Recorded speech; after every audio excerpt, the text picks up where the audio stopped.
Yo guys, welcome back. Today I have a Abarth 595 2016 finished in record grey.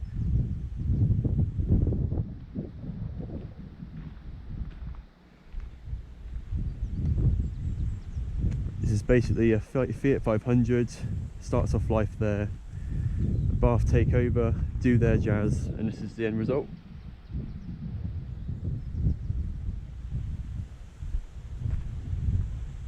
Have to say that the record grey, especially when it's clean, looks really nice in, especially when it's sunny. But obviously it's not sunny today, but it looks really nice. Most hot hatches normally have like a very shouty colour, but this is in record grey and it looks absolutely beautiful. It doesn't even need to be a shouty colour, it still looks the part. So at the front you've got some bonnet creases, you've got the Abarth logo here, which you'll see many of, because it just loves to stand out and tell you what it is. Do love the scorpion in the front, looks absolutely the part. It's got the sporty bumper.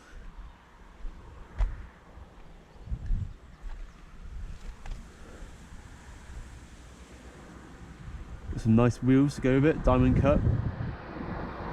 And she's gone, the person I'm borrowing this off has actually gone for a black and grey theme. So she's done quite a few mods herself. So these centre caps, they're actually not standard. She fit them herself. Same with the sticker on the side, that's also black on the side, which isn't standard. She fitted hers herself as well. Another Abarth badge there, 595. As you come to the back, you're greeted with a nice spoiler here. Not too big, but not too small. Rear diffuser, double exhaust pipes. We'll get onto the exhaust because it sounds absolutely mental. Sounds nuts.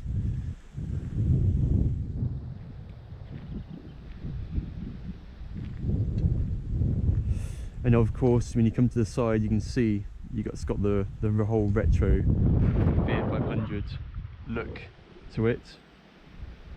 But obviously it's in the Abarth, as you can tell by all the styling. So it's retained its retro look, but at the same time it looks really aggressive with all the styling it's got.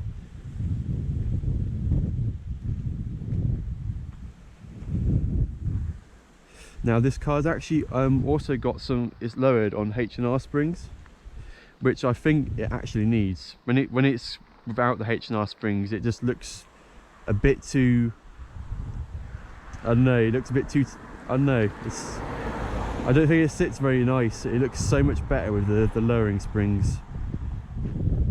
It sits way too high in my opinion, because it's quite a narrow car, quite short. When it's like not lowered, it just looks a bit out of place, if I'm honest. But inside, another Abarth logo there. Some retro styled door handles. Down here, metal plated pedals, more Abarth writing on there, Abarth writing, another badge on the floor mats. Amazing, lovely seats to sit in. Sit inside. Got another Abarth badge here. Quite a big steering wheel. It's a bit too thick for my liking. It's not my preferred steering wheel. It's not for everyone. It's just a bit too thick in my opinion. And at the bottom, it's a flat bottom, which is very nice. Got a boost gauge there. Little storage compartment here for a nice treat if you ever need it. You put some money in there or whatever you want to do in there. Down here is it isn't actually a glove box, but it's open and it can actually fit what is this, 4-pinter. You can actually fit a 6-pinter in there before, because I've done a few shopping runs in this car, which is really good. Got another mod here, which is another black sticker Abarth going across, which is also another thing she's done. Down here, got some cup holders, which are a bit too shallow. They're pretty pointless if I'm honest. You can put some air fresheners in there, but it ain't gonna hold much else. Two more down here, but yeah, like I said, really small. In terms of like seating position, it's it's a bit of a funny one really, because it's a bit awkward. If I'm, it's just, you sit really high in this car. You sit really high, and yeah, like it's kind of hard to get comfortable, because if you get too close, there's not enough room for movement, and if you get too far away, then you're quite far away from the steering wheel, and you can adjust it, but only up and down, not towards you, which is quite a shame. But yeah, other than that, really nice cabin. It's just a bit compact in here, if I'm honest. Let me show you the back. So I'll move this a bit forward to give you like a good representation as like a front passenger would sit in this car, and then I'll show you what it's like at the back as well. Not that it really matters, but you know, it will be occasion where you have someone in the back of the car. So I'm sorry for the windy, if it's quite windy today. It is windy, so my mic's probably picking it up, so that's a bit unfortunate. But yeah, coming to the side, this is my legroom right now situation. I could probably go back at one notch, and I'm perfectly comfortable like this. Now if I go into the back, this is where the fun happens. Righty. I don't think that came back all the way. There we go.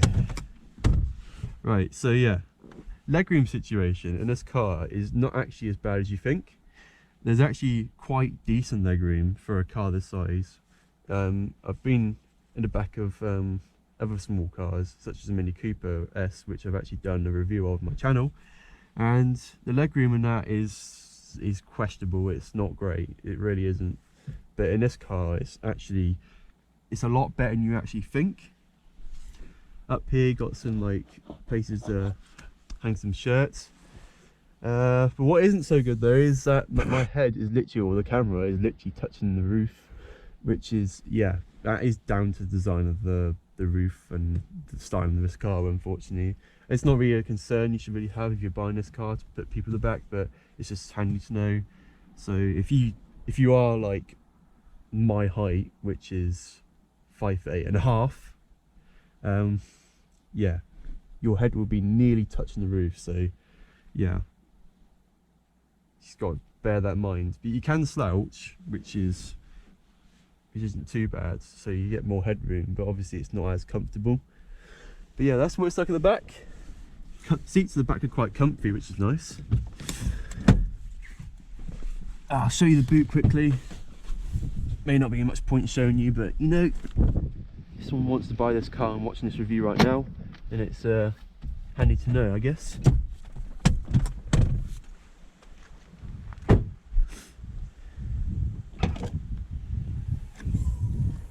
Now, I think it's roughly about 195 litres, which is actually smaller than the Mini, but it doesn't look it. It actually looks bigger.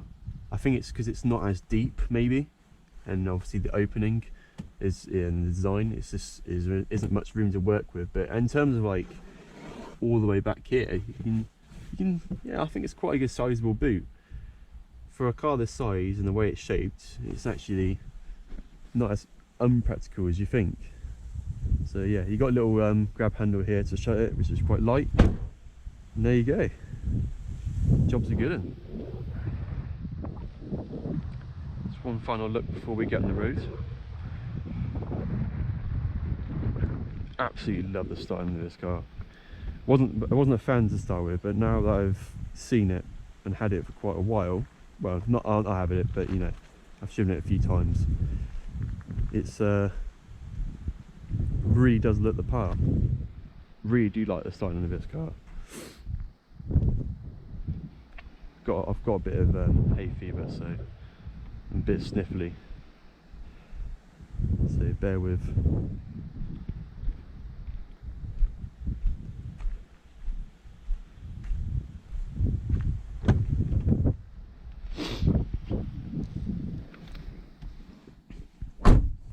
Righty, let's get on the road. This is the key we're going to be using.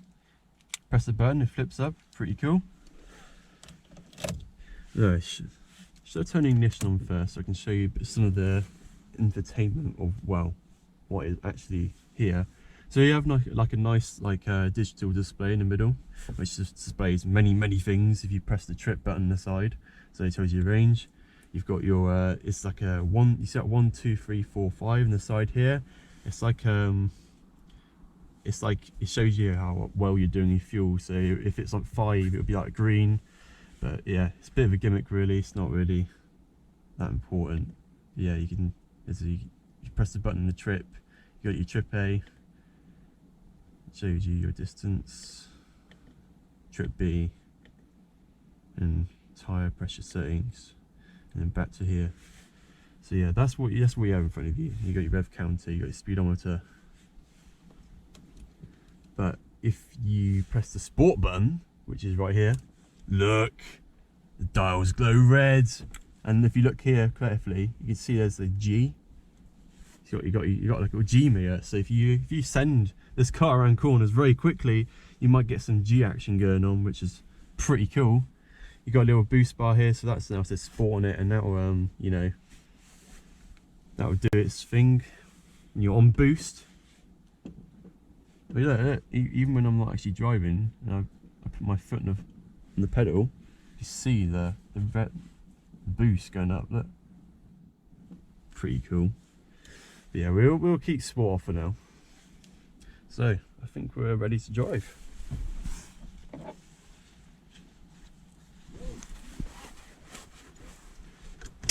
Massive handbrake here as well, if you're into your handbrake turns.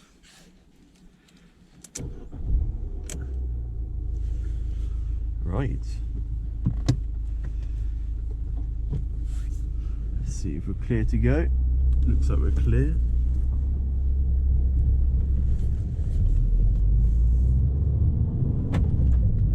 So, what have we got under the bonnet? We have a 1.4 litre turbocharged 4-cylinder engine, produces 135 horsepower, 150 foot-pound of torque, which will give you as good as 0 to 60 in about 7.9 seconds.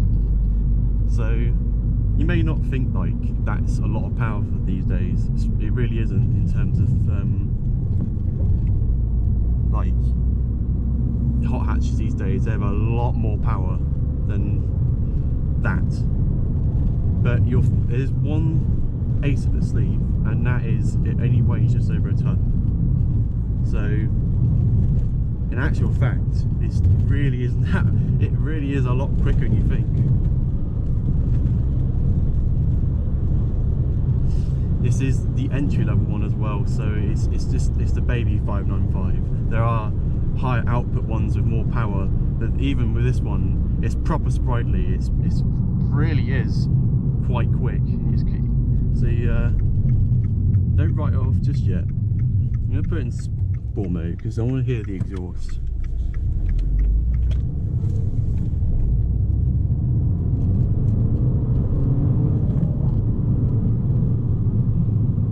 Now that exhaust is actually one of the best sounding 4-cylinder engines that I've heard. Like, listen to this.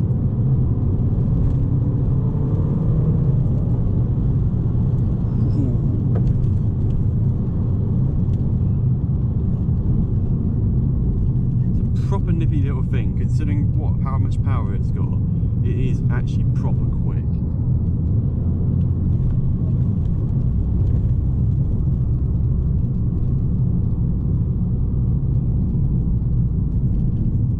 I'm trying to remember where I'm meant to be going. I think it's right here. I hope it's right here. Yes, I think we're going the right way. Normally I get lost in my review, so this is really good. Let's have a listen again.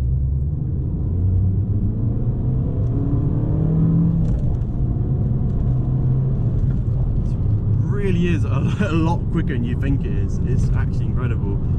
Yeah, a little bit of torque there when really revving it out. But when it's on boost, it really is quick, like really quick.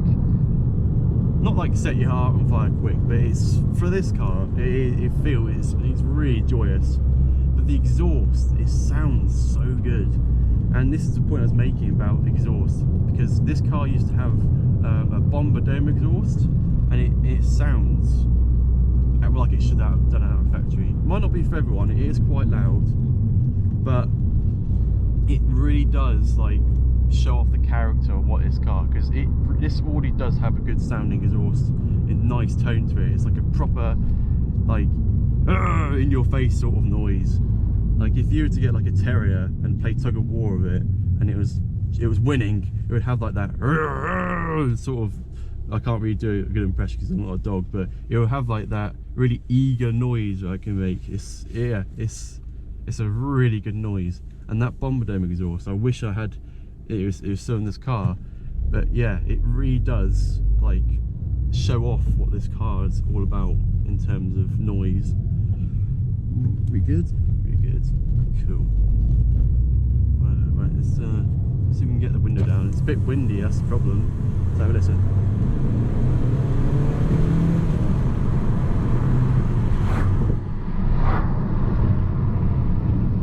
Yeah, I can't really hear it. It's a bit too windy today. And the exhaust is not as loud as the bomber dome one. The bomber dome sounds absolutely fantastic. If there was only one mod I could do on this car, actually no, that's a lie. If there was 2 mods I could do in this car, it would definitely be the lower springs, because it just makes it sit so much nicer, and the bomber dome exhaust, it absolutely sounds fantastic. It's an absolute must for this car. I can't stress it enough. So if you are looking about for one of these and you got this sound exhaust, absolutely recommend the bomber dome exhaust. It sounds fantastic. It's so joyous, so addictive, because on the overrun it crackles. You get the occasional pop when you're out on the upshift. It sounds great. And it's just loud and antisocial. It's what this car should be. It's how it is. You don't want it to reminisce a Fiat 500. It should be an Abarth. Right, let's have a look. Are we good? Cool.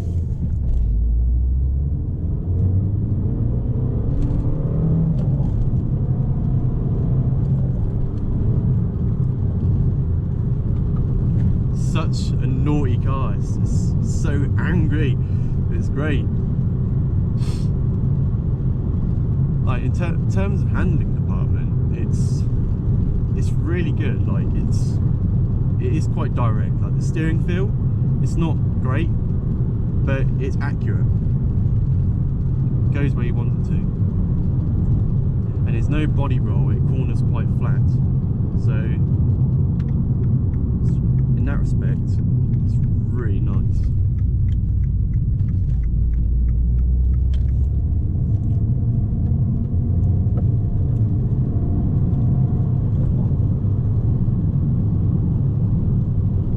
Just get to speed so quickly as well. It's fantastic. Wow, I've caught up with a Ford Focus. He's no match for me. Horses, slow down, slow down, slow down.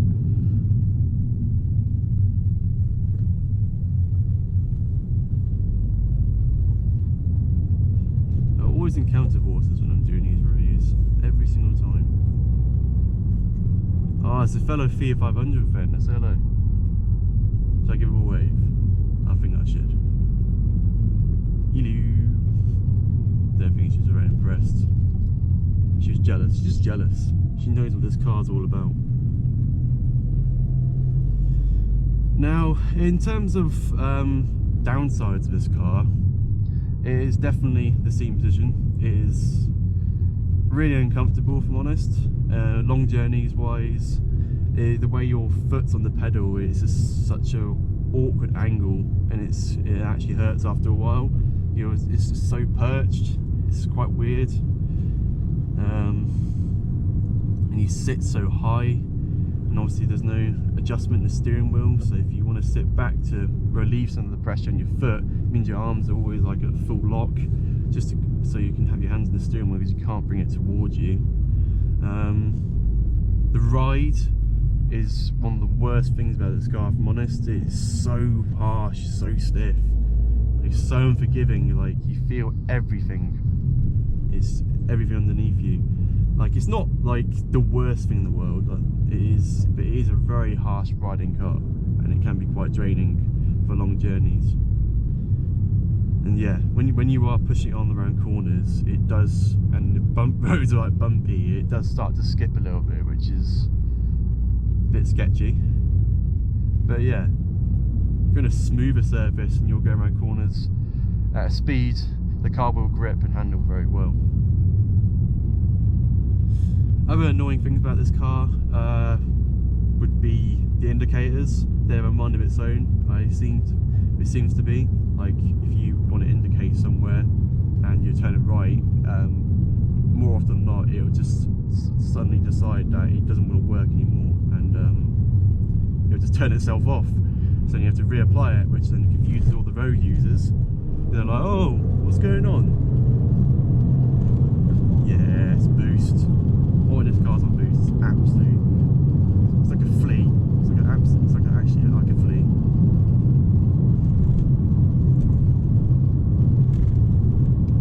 Yeah, indicators really not a strong point in this car, that's for sure.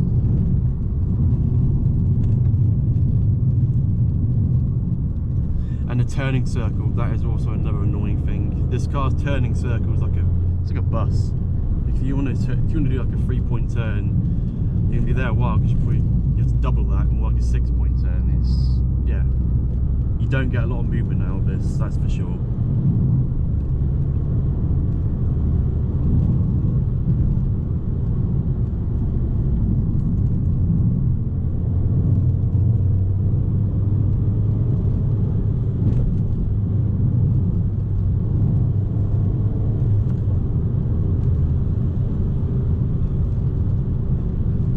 Sharp turn coming up here, drop into third.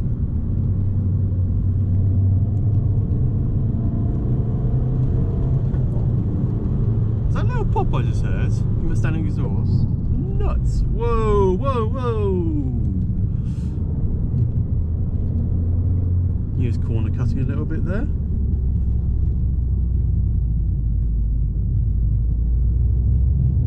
Maybe I should slow it down a little bit around here. There's a lot more people on the road than I thought there'd be.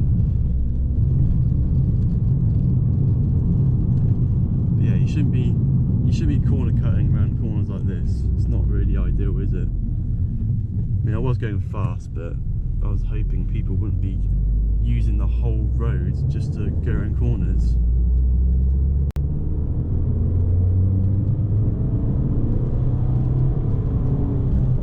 Yeah.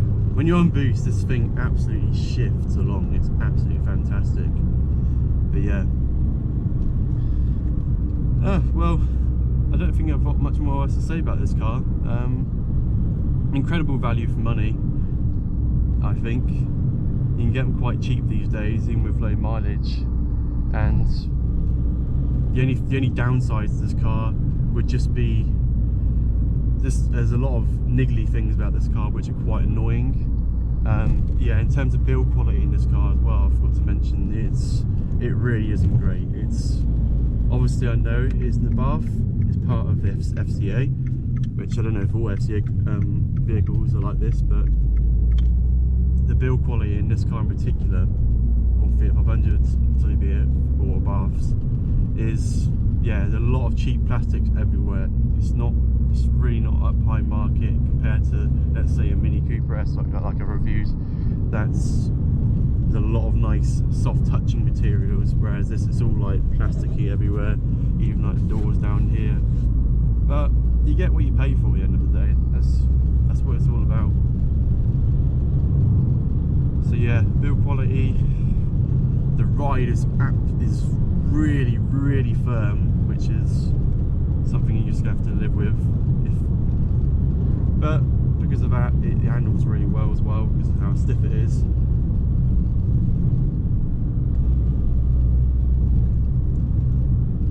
Yeah, keep it.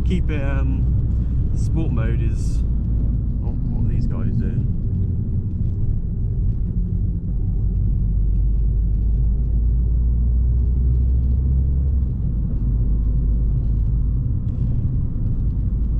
Yeah. Turn circle, indicators, build quality, way it sits, seat position. yeah, quite a few things you need to bear in mind, like I mentioned in this video. But other than that, it is a really nice car. So really fun to drive as well, and the sound of it. You ain't gonna get many other cars on the road. There's not many other cars on the road today that sound like this. So that's something you just got to bear in mind. If you want a hot hatch 4-cylinder, then this is one of the best ones you can get. So anything that I've left out, please let me know in the comments. Any questions or anything, I'll be answering them, so don't worry about that. Oh, I've just installed it. No, I haven't. That's also another thing. It's quite difficult to get this thing moving because of the pedals. The pedals are quite. There's a lot of feel for them until you go right down to the bottom. So I haven't meant to explain this. So when you put your foot down, there isn't much feel to it. It's only until when you start really pushing down the pedals, then you can feel something. I'm no expert in this, so I can't really explain it very well, but yeah, the pedal feel is not really great either. So that's one more thing to add in before I end this video. So yeah, any questions, anything you want to know, please let me know in the comments. Obviously, yeah, I'd love it if you subscribe as well. So thank you very much for watching. I hope you enjoyed the video, and I'll catch you in the next one, which hopefully shouldn't be too soon. I've got more content now, so thank you very much, and goodbye.